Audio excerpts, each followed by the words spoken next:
You're listening to the Smoke Meat Podcast. I'm your host, Brad Pittman. Smoke Meat is brought to you today by Joe's Underground at the corner of 8th and Broad in Augusta, Georgia, in the bottom of the Lamar Building. So it's a great place to go. Jeremy and the gang make you feel like family every time you go. So make sure you go and have a great time. Remember, I goes to Joe's and so should you. That's Joe's Underground at the corner of 8th and Broad in Augusta, Georgia, in the bottom of the Lamar Building. Also sponsoring our show is the 4 Points Trading Company. They make some of the greatest soy candles that I have ever seen, because I'm not a candle guy, but the first time I saw these candles and smelled them, I was hooked. Right now, I'm actually down here in the studio, and it smells like a sporting goods store because I'm burning leather, which smells just like a new baseball glove. It's great. So check them out. That's 4 Points Trading Company at 4pointstradingco.com.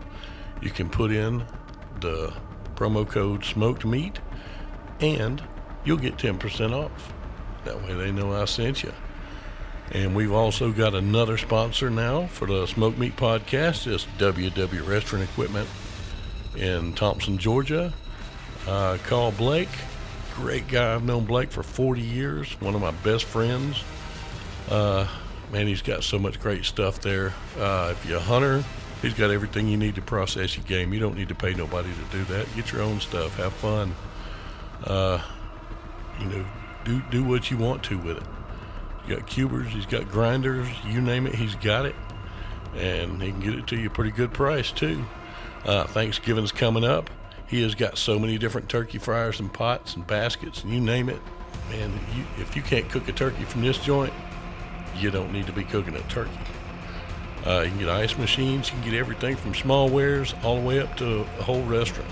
I mean, Blake covers it all. And he's just a downright good guy. That's going to be WW Restaurant Equipment at the corner of Gordon Highway and Moose Club Road at 1894 Moose Club Road in Thompson, Georgia. Give him a call at 706-595-9511. That's WW Restaurant Equipment in Thompson, Georgia. Today on Smoked Meat, my guest is someone who you will know very, very well. Oh man, it's just such an amazing surprise that I was able to get him. I got him at the last minute, so it's not going to be a really long show, but it's going to be a great show. You've seen him in People Under the Stairs, Terror Tales, so many great things. Without further ado, we're going to get this thing going with Mr. Yan Birch here on Smoked Meat Halloween Spooktacular. Cool. So how are you doing today, Yan? I'm doing very well, thank you. And thanks for having me on. Oh, thanks for coming on, man. This is the highlight of my Halloween Spooktacular, man. I'm excited. I'm happy to hear that. Yeah, it's one of the weirdest Halloweens I've ever experienced, but hey, it's, you never know what's going to happen in the future. Yeah, definitely. I got to work on the ambulance tomorrow night, so it's really going to be interesting. Oh, man. Yeah. Wow. That would be something. There's got to be interesting right now with that kind of work, huh? Oh yeah, in this time, yeah. In 30 years, I've never had anything like this. So wow. It's definitely interesting right now. Yeah, I don't think anybody really had anything similar to this since 1918. Yeah, I mean, like I say, I've seen a lot of stuff, but when this hit, man, I'm a worst case scenario guy, so I was kind of ready for it, but. Yeah. Well, I have unfortunately, not to dampen this interview, but I've had 10 family and friends already have surpassed because of this virus. So yeah, anybody that doesn't take it seriously is asking for trouble because it's still here, and it's still here. It's stronger than ever now. Yeah. Yep. Yeah, I mean, I've been down all week. Luckily, I didn't have COVID. I had pneumonia, which isn't much better, but. Oh wow! Yeah, you got to be extra careful. If you get that and the COVID on top of it, you'll be done. Yeah. Unfortunately. Exactly. Yeah. Exactly, man. Oh, so I was telling you, when we were messaging back and forth, I actually just interviewed a couple of people from a movie that you're doing, The Beast Beneath Lake Bullering. Yeah. Oh yeah. Was that Jonas or was I did Jonas and Helen, and I did Asa. Oh really? Yeah. Wow. I am so looking forward to this coming out. Yeah, it's fun. I play this scientist that, it's my part is more like a like what they do a lot now, like a COVID related part. All mine is on Skype, so we don't have to, we don't have to worry about the social distancing and all that stuff. So yeah. yeah. But I tell you, man, I watched Terror Tales last night. And Oh, really? Oh, dude, you were awesome in that thing. As Satan, you did good. It was pretty creepy. I bet that was fun to make. Yeah, it was a lot of fun to make. I mean, Jimmy Lee Combs, director, amazing to work with. More of a friend than a director. Like, those kind of directors I vibe with the best, I think, when they just we're just shoulder to shoulder, hanging out, trying to help each other out. That's kind of like what the relationship I grew into with Wes way back when. The directors that treat you like family, treat you like, you live together next door for 20 years, but even if it's the first day you meet, so you just get that confidence and trust right off the bat. I think that's very important when it comes to making movies. Yeah, well, I found out, when I've been in management, as long as if you can make it where people aren't worried about their jobs or worried about having to please you a certain way, you get a lot more out of them when they're relaxed and everybody's friends. That is correct. That is true. And then you feel more inclined to try certain things if you know they trust you. Yeah. You don't stiffen up and try to stick to every single word and every single emotion that the script calls for, because especially like, for example, with People Under the Stairs, when Wes wrote that, he just wrote a blueprint of my part. Mm-hmm. He really didn't know where it was going. On the original script, the first draft I read, it was very different from what we actually shot. Mm-hmm. And then every day he came in with new pages for me. Yeah. Hey, I figured this out for your character and this and this. And so, I mean, it just grew. It evolved with time, which was very, very interesting. Yeah, I've done characters. I've not acted professionally. I've got a YouTube channel I do little characters on, and it's so much fun evolving those because you grow into that character and you kind of make it where you're one person. It's a weird feeling, but it's a good feeling. Yeah, of course. Yeah, I used to do a lot of when I was younger. I got really deep into the method. Yeah. I still like to go deep in, but I also then let myself up a little bit because if you go too deep in, kind of like what Heath Ledger did on the Batman movie, it's very hard to get out. If it's a dark part, it's hard to get out. So, for example, in Terror Tales, playing Satan, if I stay deep in the whole time of shooting, that would be trouble. For me, anyway. Yeah. I mean, I have an experience for you. When I did Sucker the Vampire, I played a vampire that gets AIDS, Mm-hmm. and I went for 2 months. I went really, really deep into that, and I threw, in the movie, I threw up blood. Mm-hmm. In the end of the movie, I threw up blood almost every scene, and I got to tell you, it's weird. Like even up to 2 months after shooting, I was still gagging. I wanted to throw up. It was not a very nice experience. So I'm trying to be a little careful not to go too deep too long. Yeah, I can understand that one, man. That's deep. Yeah. That'd be rough. Like, oh, I'm glad that movie's done. Yeah, I know. I mean, it happens to actors. It happens to actors when if it's especially if it's a dark part. Happens quite a lot, more than you think. That if you go too deep, it's not easy just to the next day. Oh, shooting is done. You wake up. Oh, I'm not going to play that character anymore. It doesn't work like that. It's just you still feel it. You feel like it's a snake, changing its skin. All of a sudden, you can't just rip the skin off and you're back to normal. It takes a little time. Yeah. And like when Jim Carrey did Andy Kaufman, they said he got so deep into that when he was saying when the movie finished, he had to figure out how to be Jim Carrey again because he didn't know. Yeah, that's exactly what I'm talking about. Yep.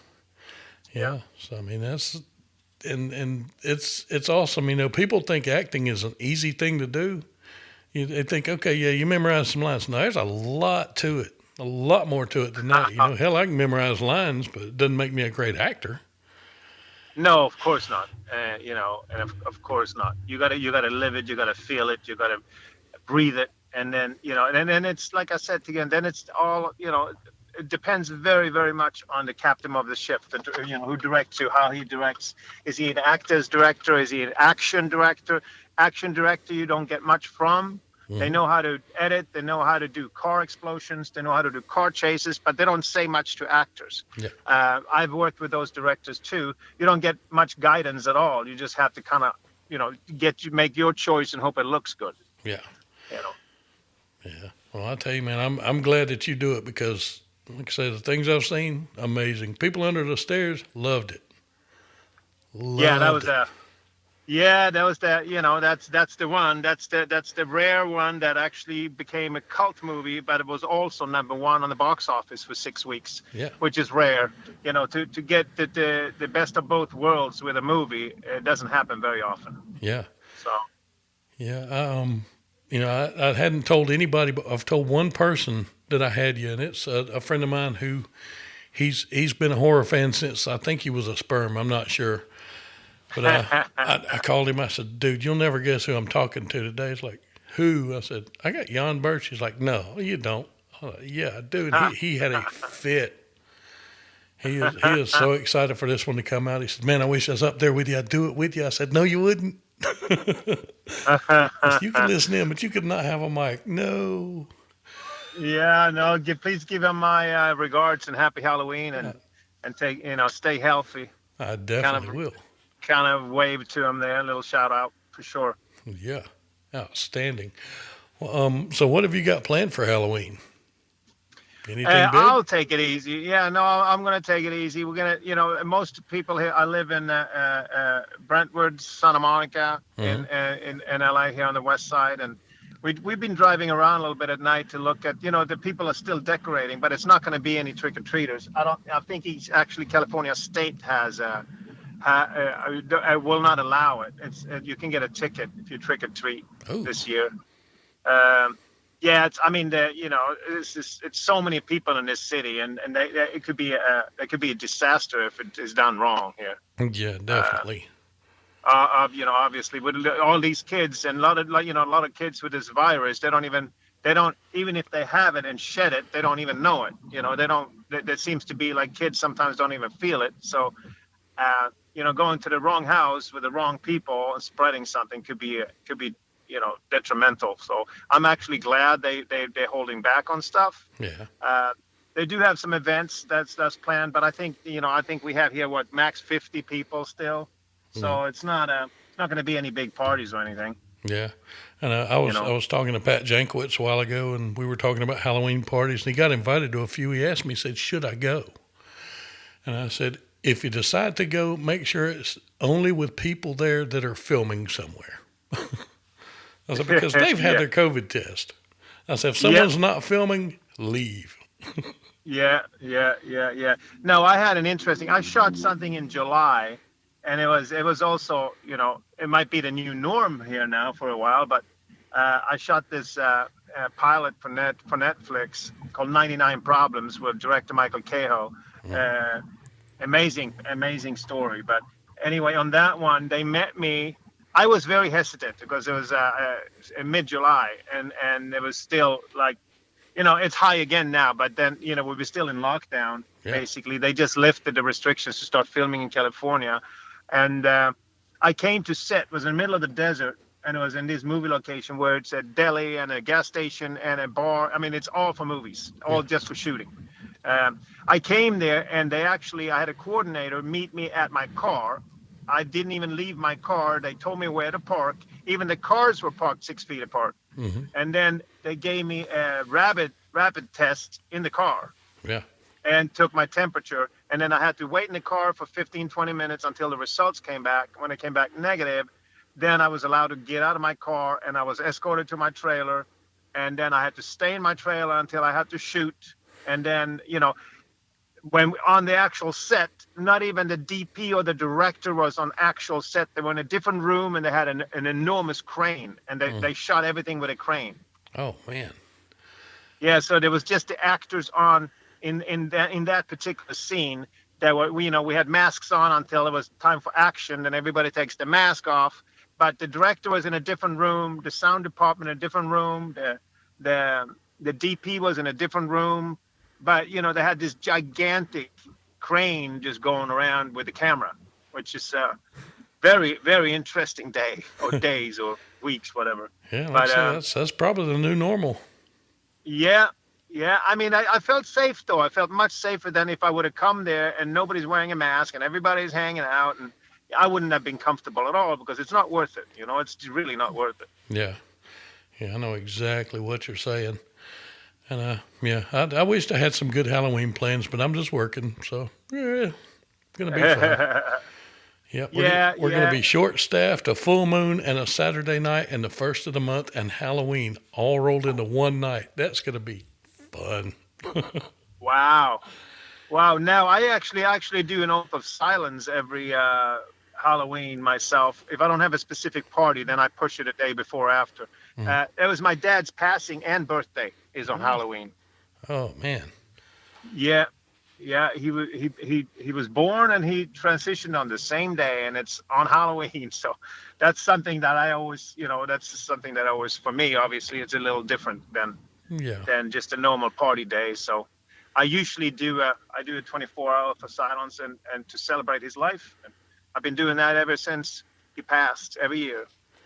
That is awesome.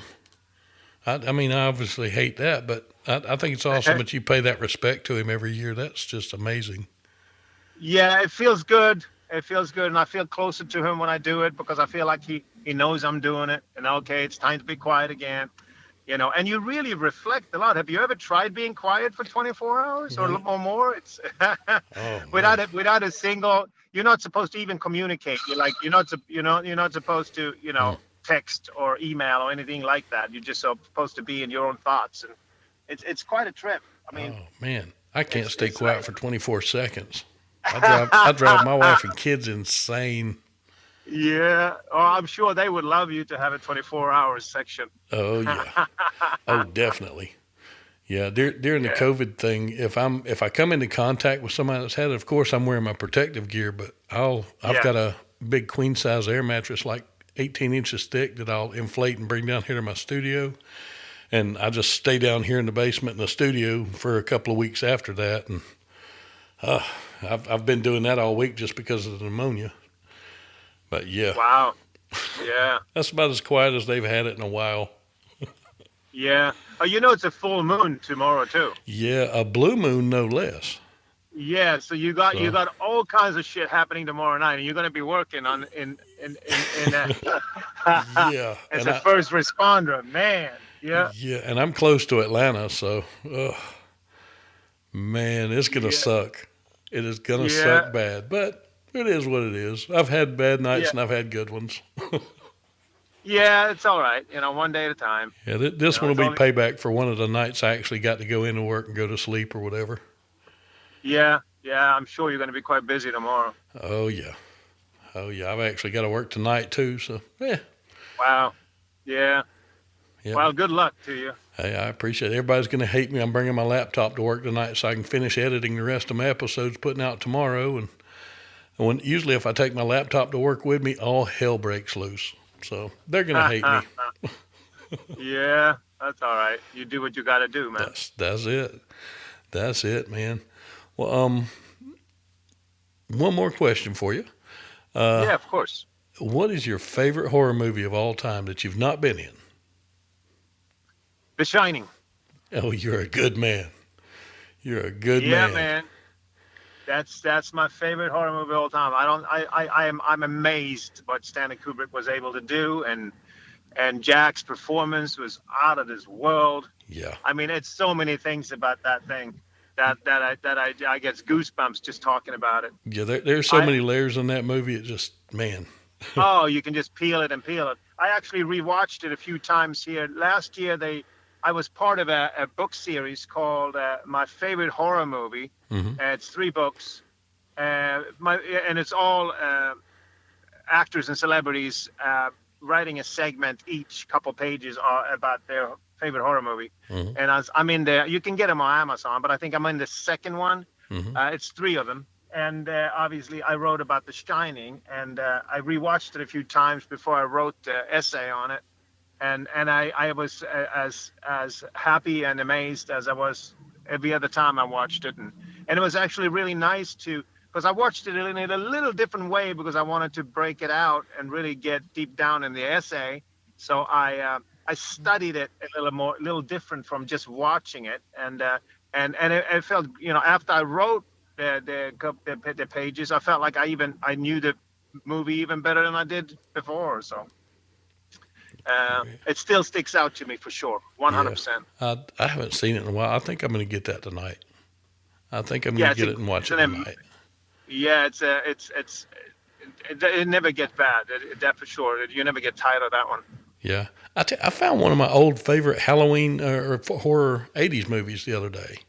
And I haven't Oh, seen it in really? years. It was on Amazon Prime, just popped up. It was April Fool's Day. Oh, yeah, that's an old one. Yeah. I love that. Yeah, yeah, it's a And good movie. yeah, definitely. Yeah. Oh, man. Well, Jan, I know you're busy, man. I know you're on the way. And, dude, you don't know how much I appreciate you coming on here. And you know you're welcome on here anytime you want to be on here.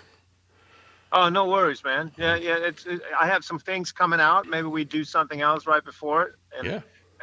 I'm actually, one thing we can shout out on. Sky Sharks is coming out on Christmas Eve, I think. The German movie about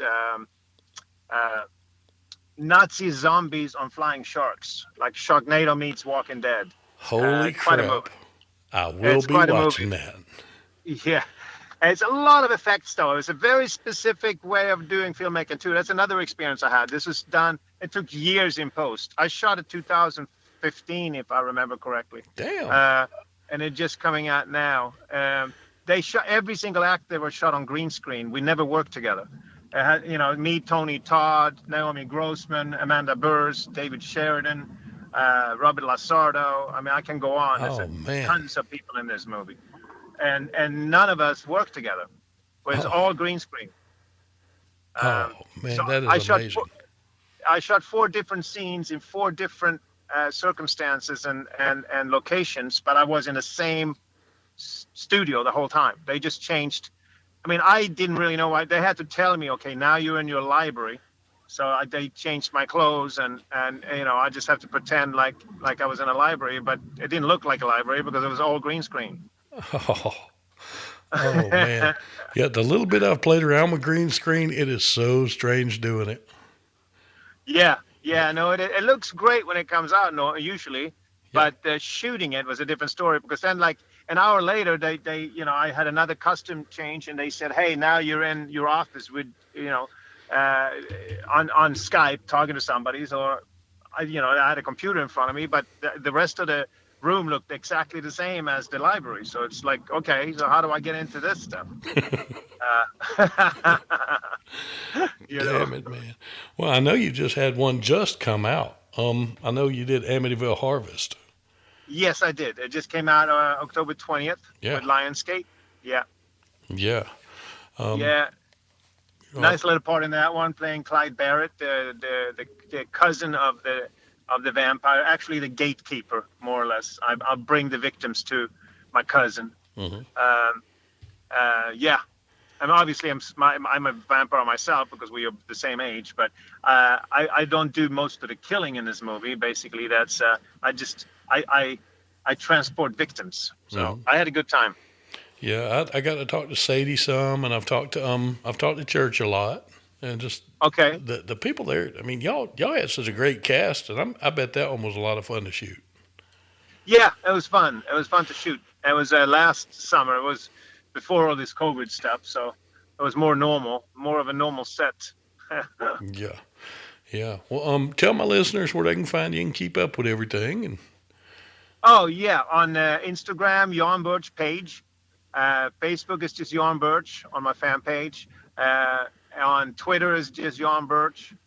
And then I have a website, yanbirch.com. And I think that should be it. outstanding, man. I appreciate you coming on here, and you have yourself a great Halloween. And enjoy the silence. Enjoy respecting your dad. And I still think that's just so awesome. Oh, thank you. Yeah, no, you have a great Halloween yourself, and all the listeners here. I hope you have a good time, and please take care of yourself tonight and tomorrow night, and be careful, and just try to stay above all this crap that's happening, and we hopefully we'll talk again soon. Outstanding.